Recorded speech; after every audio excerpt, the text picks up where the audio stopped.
Okay, we're back online. So yeah, I'm Sam, data collection team at Sumo Logic. So for the past several months, the team and I have been working on developing an end-to-end solution for collecting your Kubernetes data into Sumo Logic. Today we will hope to shed some light into the challenges and design considerations that went into the project, the solution that we ultimately came up with, and finally how after today our solution will become an integral part of your Kubernetes monitoring solution. So from day one, the goal of the overarching Kubernetes initiative at Sumo Logic has been to empower all of our users to modernize their infrastructure with Kubernetes. Now, before we can really talk about what this means, I wanted to briefly talk about exactly what Kubernetes is and why it's useful. So Kubernetes is a container orchestrator, and what that means is that instead of running your applications and services as individual machines or instances, you can run them as these lightweight containers that can share the resources of those machines. By sharing the resources of those machines, it makes it easier to scale up and ultimately save you money. So Kubernetes' job as a container orchestrator is to manage those containers for you. It automates the whole process of updating and deploying your applications and services. So Kubernetes provides a lot of these benefits, but with these benefits, Kubernetes poses a unique challenge for collecting and monitoring your clusters. And therefore, when we said that we wanted to empower our users to modernize with Kubernetes, we meant that we wanted our solution to combat these challenges for collecting. So to start, Kubernetes manages your applications in the form of lightweight containers, which also means that Kubernetes is a very complex system, which is why we wanted our solution to be as simple as possible. Kubernetes also automates the process of deploying and updating your applications, but that also means that Kubernetes is a highly ephemeral and dynamic environment, which is why we wanted to make sure that our solution was as reliable as possible despite the ephemeral environment. Lastly, Kubernetes can save you money through the efficient use of hardware resources, which is why we wanted to make sure that our solution didn't, it was also lightweight. So previously, we pointed our users of Kubernetes to this open source solution, Fluentd Kubernetes Sumo Logic. The way it works is we deploy Fluentd, which is an open source collection agent, as a daemon set on your cluster, meaning one copy of Fluentd running on every node. So each copy of Fluentd collects the logs from its corresponding node, queries the API server for the relevant metadata for those logs before putting them together and sending them to Sumo Logic. This solution worked really well. It was easy to deploy and also featured this metadata enrichment. However, there were a few shortcomings with this solution, the first being that this metadata enrichment actually created heavy load on the API server. This is because every copy of Fluentd running on every node of your cluster was individually querying the API server for more or less the same metadata. Meaning as you scaled your cluster up and added more nodes to your cluster, you are only proportionally increasing the load on your API server. This also meant that since API server load is sort of this bottleneck for scaling up, we also could not obtain the more difficult to obtain service and deployment metadata. Now, services and deployments are these Kubernetes abstractions that map directly to your applications and services, meaning without having this metadata, you are unable to group and query and filter your logs based on your applications, which are ultimately the things that you care about. Next, we were asking our users to deploy Fluentd on every node, but Fluentd has much higher resource consumption than its more lightweight cousin, FluentBit. Now, you may have noticed that up to now, I've only been talking about logs, and that's because previously our solution for metrics was honestly quite poor. We were using deprecated technology called Heapster, and we were not able to perform metadata enrichment, which honestly gave you this incomplete view of your Kubernetes clusters. Next, we were not supporting any solution for collecting events from your cluster. And events are this very powerful debugging tool within the Kubernetes world, since they help track the changes in state of your cluster. So anytime anything is added or modified or deleted, an event would be generated in Kubernetes. And without having this information, you got, again, an incomplete view of the health of your cluster. So given the challenges and design considerations and the learnings from our previous solution, we designed a new solution for collecting your Kubernetes data that is simple, reliable, and lightweight. We utilized several open source tools and utilized the strengths of each one to reliably collect your metrics, your logs, your events, and metadata. For metrics, we used Prometheus, which is the open source standard for collecting metrics for several good reasons. It's easy to deploy and utilizes autodiscovery, which means that it minimizes the extra configuration that you need to do to collect your metrics. Next, this also meant that we would be able to kind of play nice with already existing users of Kubernetes and Prometheus by integrating easily with our new solution to also apply metadata enrichment and eventually send to Sumo Logic. For logs, as we mentioned previously, we now use FluentBit, which is the more lightweight cousin of Fluentd. And for events and metadata, we continue to use Fluentd as it had proven itself to be a reliable collection agent that supports an extensible plugin architecture. It's allowed us at Sumo Logic to develop our own Fluentd plugins to perform metadata enrichment and other filtering and processing capabilities on your logs and metrics. So now Fluentd, instead of running on every node of your cluster, runs as a centralized aggregator in the form of a deployment. This Fluentd waits for the logs coming from the FluentBit, which now replaces Fluentd from our previous solution, which sends logs from its respective node and sends them to Sumo Logic. Sends them to Fluentd. Next, we have Prometheus running also as a deployment, collecting the metrics from your cluster, forwarding them to Fluentd. And lastly, Fluentd queries the API server for events and for relevant metadata that it attaches to the logs and metrics before sending everything to Sumo Logic. Now let's take a deeper look at the data flow within Fluentd. So as I mentioned previously, Fluentd supports an extensible plugin architecture, which allowed us to develop our own plugins for filtering and processing your logs and metrics. We start with input plugins in Fluentd that wait for the logs and metrics to come in as records to Fluentd. Upon receiving those records, it sends it down the pipeline to the filter plugin for metadata enrichment. This filter plugin queries the API server for relevant metadata, attaches it to the logs and metrics before sending it down the pipeline. Now this is very similar to our previous Fluentd daemon set solution, except I want to point out a few key differences here. The first being that we're now no longer running Fluentd on every node of your cluster. Meaning even as you scale up your cluster and add more nodes, the load on the API server remains more or less constant. Next, we also cache your metadata, which means, again, further reducing the load on your API server.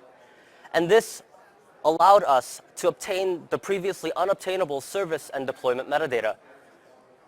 Now, this metadata enrichment is so important because this metadata is what correlates your logs and metrics together. And if you stay tuned for the next talk in this track, we'll actually be talking a little bit more about metadata and its new features in Sumo Logic. Next, after this, we perform other filtering and processing on your records before sending them ultimately to Sumo Logic. Next, for events, we've developed an input plugin that queries the API server by creating a watch call.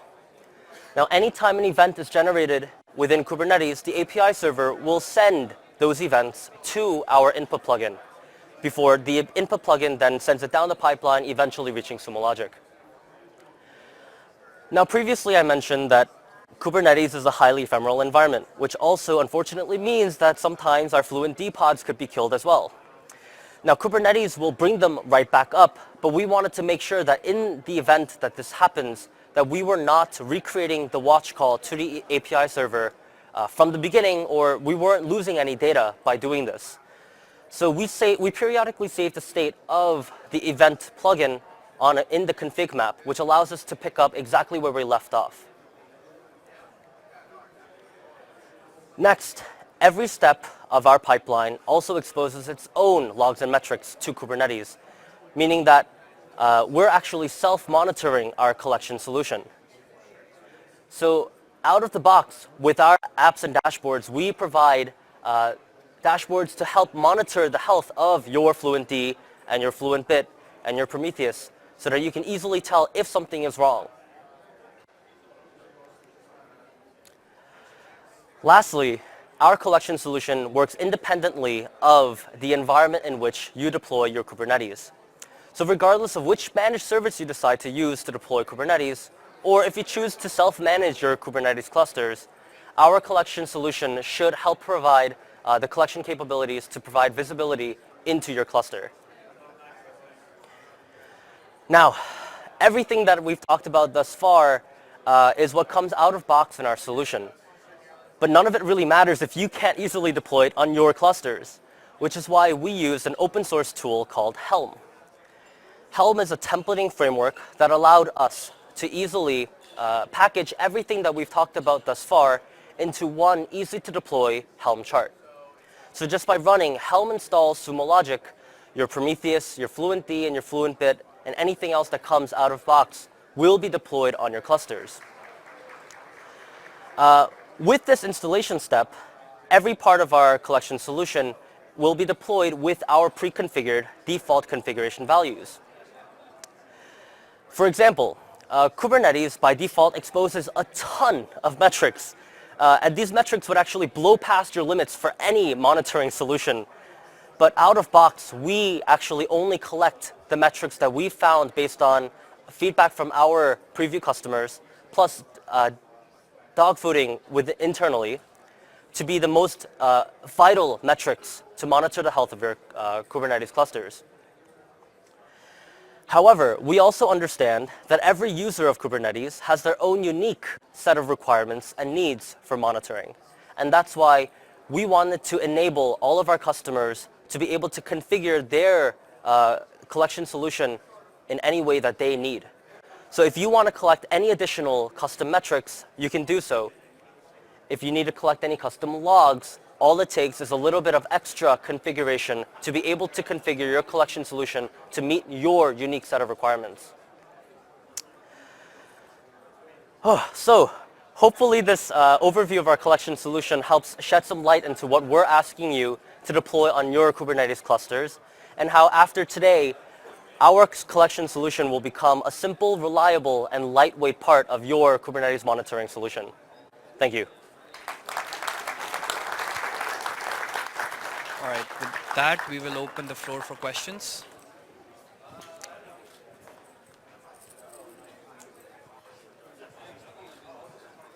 Can you just describe briefly why FluentBit is faster than Fluentd? I'm curious. Or more lightweight. Yeah, so it's not that it's necessarily faster, it's just that FluentBit is much lighter in resource consumption. It takes up much less memory and CPU on your nodes. I forget the exact numbers, but it's several scales of magnitude less. So it's much better that way. Oh, just to add on, it also means that... Sorry? There we go. Just also to add on, it also means that we're no longer performing any metadata enrichment in FluentBit. All of that stuff happens in Fluentd. So all FluentBit is responsible for is collecting the logs from its respective node, and Fluentd does all the heavy lifting. Any other questions? Hi, what in case the node Fluentd or FluentBit is down? Do you still get the logs from that node? Right, so Fluentd runs as a deployment, and Kubernetes kind of abstracts all of that away. But it's not that we're running Fluentd only on one node, but Kubernetes will naturally spread the pods of that replica set of Fluentd across several nodes. So even if one of the nodes that your Fluentd is running on dies, you should have several other replicas of Fluentd still up and running, and eventually Kubernetes will realize that there's a pod missing from the Fluentd deployment and bring it up in a different node. All right, we have time for a few more questions if there are any.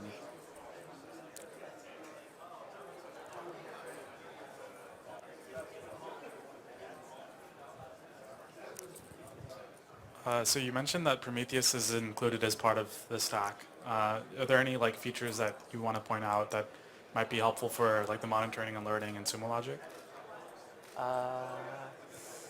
Sorry, I didn't understand the two parts of your. Yeah, so I guess it's just understanding more about Prometheus's role in this and how there might be some specific features that Prometheus that it has that might be useful for like developers who are looking at dashboards in Sumo logic as a result. I see. So Prometheus, as I mentioned previously, so Prometheus utilizes autodiscovery and also has some out-of-box filtering and other capabilities. But that's more or less the extent of the use case for Prometheus in our solution. Prometheus more or less acts as kind of a metrics collector, but everything else, like all of the dashboards and anything that you need to use, they come in our Sumo Logic app. Hopefully that answers your question. I just wanted to add to the answer. The Prometheus operator also gives you a bunch of canned alerts that are pretty nice to tell you about your node health, and if you were to suffer a one node failure, if you were able to schedule all of your containers. So it's just kind of a cool thing to have around, and it gives you a lot of other stuff out of the box. Thank you.